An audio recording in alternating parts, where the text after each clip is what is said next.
दर्शकों नमस्कार, मैं हूं निशांत भाई। आप देख रहे हैं हमारे न्यूज़ रूम में। अभी तो न्यूज़ों का व्यस्तता चल रही है, लेकिन मेरे एक मित्र हैं जिन्होंने अपक्ष उम्मीदवारी जो अभी नागपुर महानगर पालिका के जो चुनाव हो रहे हैं उसमें उन्होंने अपक्ष उम्मीदवारी ये की है। प्रभाग है उनका 8D का। राशिद जमा अंसारी, ये वैसे देखा जाए तो कोई नाम के मोहताज नहीं है। राशिद जमा अंसारी, इनके बारे में मैं आपको थोड़ा सा बता दूं। 288 लोगों को हम नहीं जानते, हम विधायकों को नहीं जानते, लेकिन 288 विधायकों को बाकायदा नाम से कितने मत उनको मिले हैं, कहां से लड़े थे, कौन कितनी दबा वो विधायक बने हैं, ये सारी जानकारियां हमारे राशिद भाई को होती है। और राशिद भाई ने डिसाइड किया है इस बार की चुनाव में वो अपना परचम लहराएंगे। अपक्ष तौर पर इन्होंने अभी अपना परचम भरा हुआ है और इनका जो चुनाव चिन्ह दिया गया है इन्हें खाने की भोजन की थाली। तो राशिद भाई बताइए कि आपके क्या विज़न होंगे और कैसे आप क्या क्या करने वाले हैं। मैं प्रभाग 8 से उम्मीदवार राशिद जमा अंसारी अपक्ष उम्मीदवार का 8 प्रभाग डा से लड़ रहा हूँ। मेरा विजन, हमारा जो क्षेत्र है मध्य नागपुर में आता है प्रभाग डा, और ये बहुत ही जनसंख्या का एरिया है। नागपुर के अंदर सबसे ज़्यादा वोटर यहीं पे है, 75,786 वोट है। और क्या बोलते हैं, ये क्षेत्र में तो छोटा है मगर आबादी की जनसंख्या में बहुत बड़ा है और यहाँ छोटे छोटे मकान हैं। और ये है तो हमने वहाँ पे एक अभी मुस्लिम लाइब्रेरी बन रहा है जो 7 माले की बन रही है। तो अभी मेरा विजन है कि वहाँ पे हाइट राइज टावर बनवाएंगे हम लोग, जो लोग हैं, क्योंकि ऑटोमेटिकली 7 माला बन गया है तो उसको FSI नक्शा सेंसन की ज़रूरत नहीं, वो लागू हर इस पे होता है। छोटे छोटे मकान है, हाई राइज टावर बनाएंगे। और क्या बोलते हैं, रोड्स बहुत छोटे हैं। और वहाँ पे जैसा जो स्ट्रीट है, जिस तरीके से छत्रपति चौक के ऊपर गडकरी साहब लंदन स्ट्रीट बना रहे हैं, तो ये मुस्लिम बाहुल एरिया है। तो मैं यहाँ पे चाहता हूँ कि एक मक्का स्ट्रीट बनेगा और एक मदीना स्ट्रीट बनेगा, जहाँ आपके मकान है कोई तोड़ने डालने के, आप खुद ही उसको तोड़ के बढ़िया 7 माला 8 माला 10 माला जो भी बनाना बनाइए, और उसको हम NMC के मार्फत हम उसको डेवलप करके देंगे। पूरा लाइटिंग फाइटिंग ये वो जैसा आप देते। और बहुत सी वो जैसा ओल्ड सिटी है तो दुकानें रहते हैं, तो जैसा आपने कुलाबा में देखे होंगे कॉजवे दुकानें होती है, तो एक दुकानदार 2 दुकान करता है और बीच में से रोड चलता है। तो हम वो पैटर्न पे जो बॉम्बे के अंदर जो अंग्रेज़ों ने बनाए थे 1888 में, वो पैटर्न मैं यहाँ पे मोमिनपुरा के अंदर लेके आऊँगा और वो पैटर्न के हिसाब से बनाएंगे, समझे। और वो एरिया है, क्या बोलते हैं राशिद भाई, एक मिनट, मैं राशिद भाई को रोका इसलिए हूँ कि देखिए इन्होंने 1800 की बात किए थे और वहाँ की लोक संख्या की, जबकि मुझे वहाँ की लोक संख्या की बात जो डिजिट है वो बराबर ध्यान नहीं रहते, लेकिन हमारे राशिद भाई को ये सारी चीज़ें याद रहती है और इसीलिए उनकी जो मेमोरी पावर है वो काफ़ी स्ट्रॉन्ग है। और उन्होंने मुझे अभी पहले ये इंटरव्यू शुरू होने के पहले बताया था कि भाई मैंने उनको ऐसी सहज पूछा था कि आप राष्ट्रवादी वालों के पास तो उम्मीदवार नहीं है, 60 उम्मीदवारों में से 22 उम्मीदवार राष्ट्रवादी कांग्रेस के जो है वो तो डमी कैंडिडेट हैं, भारतीय जनता पार्टी में आए हुए लोग हैं मिलेंगे आपको, बाकी कांग्रेस में तो कोई उम्मीदवार है ही नहीं ऐसा कोई बहुत दमदार उनके।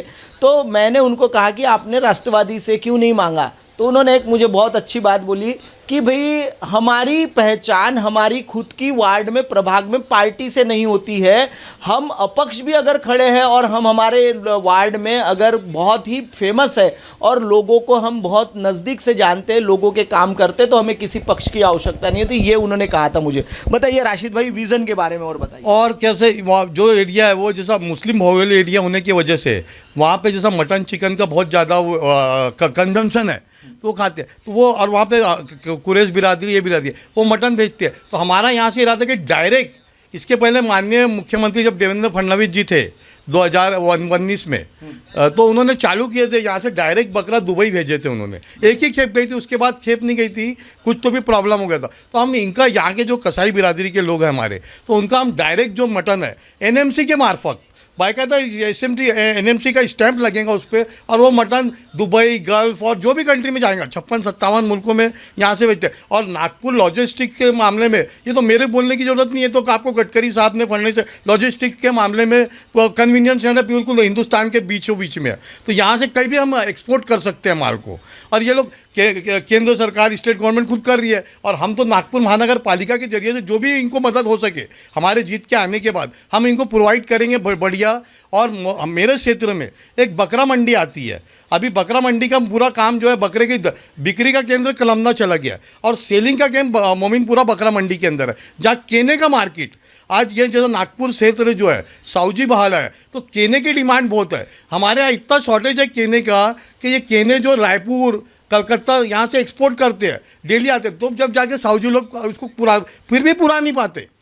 तो हम उसके लिए भी एक अच्छा मार्केट जो है बकरा मंडी के अंदर केने का जो मार्केट रहेगा, जो अपना जो, और ये जो क्षेत्र है, जो मेरा जो क्षेत्र है, यहाँ पे मुस्लिम बुनकर और कोष्टी बुनकर, हलवा साउजी बुनकर, इनकी मेजॉरिटी है, तो इनके विकास से। और दूसरा यहाँ पे जो साड़ी बनाने वाले बुनकर है, ये क्या होता है 100-200 की साड़ी बनाते हैं और मद्दा आता है इनके बीच में, तो ये मद्दे में क्या करते हैं कि 160 में, तो हम इनके लिए बड़े बड़े फैशन डिजाइनर मुंबई से, भाई कहता फैशन नगरी बोले तो हिंदुस्तान में मुंबई है, मुंबई से हम यहाँ डिजाइनर बुलाएंगे और इनके मार्केटिंग करवाएंगे और इनके माल को जो उठाएंगे, जो बुनकरों की साड़ी है, जो आज इनकी बदहाली है, जैसा आज ये मार्केटिंग है, माल बहुत अच्छा बना रहे हैं मगर मार्केटिंग नहीं कर पा रहे। और जो मार्केट गांधी बाग में अंदर आता है, वहाँ के क्या बोलते हैं जो दलाल है, इनसे कम भाव में लेके ज़्यादा भाव में बेचते हैं। तो हम ऐसे ऐसे लोगों को लाएंगे, इनका माल डायरेक्ट मुंबई, बेंगलोर, सूरत, हैदराबाद, यहाँ पे इनकी साड़ियाँ जा सके। आप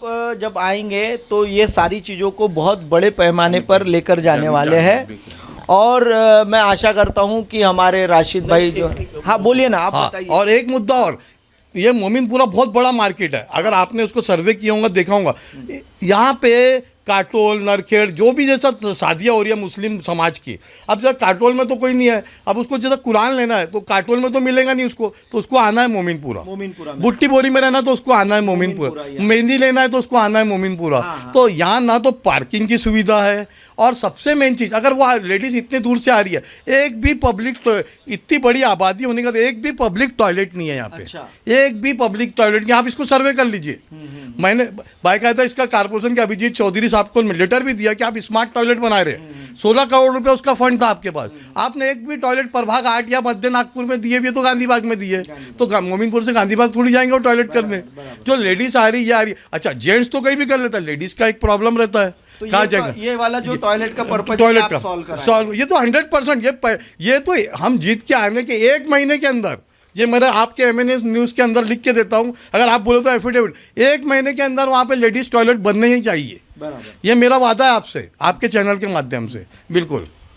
तो दर्शकों, राशिद भाई अभी खड़े हैं, चुनाव चिन्ह है उनका और उनका विज़न बहुत अच्छा है, पेशे से पत्रकार भी है, और हम चाहते हैं कि मैं खुद चाहता हूं कि आप इन्हें सहयोग करें और सहकार्य करें, ताकि यह NMC में एक निष्पक्षता से जाकर आपके हर एक छोटे बड़े समस्याओं का समाधान करें।